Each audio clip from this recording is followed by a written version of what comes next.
Айтты деп чечип койдуңуз. Алмамбет Насырканович мен айткан жокмун деп атат. Гезитте да. Анан сиз айтты. Жок, эгер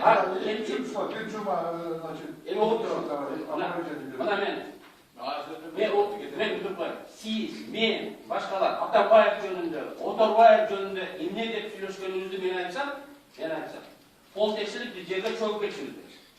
Күнүгө Атамбаевдын дагы, Оторбаевдын дагы, Данияр жокто Данияр жөнүндө да сүйлөшөбүз.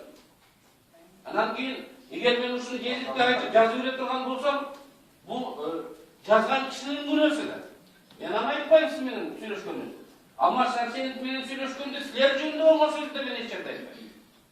Мына этикеде ошону айтат. Анан мындай гезитке уган бирөө мындай айтылган сөздү бурмалап жазып жүрсө, анан сиздин этика дегениңиз туура келбейт, биринчиси арасына жетиңиз. Анан эң негизги бул жерде жаман эч нерсе жок.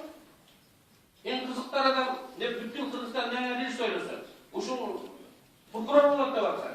Эми ол прокурор болушу мүмкүн деп койсо, ага эмнеге тергөө?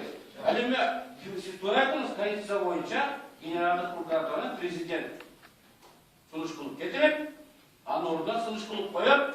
Бул жерде эч кандай интрига жок, булардын конституциялык милдети.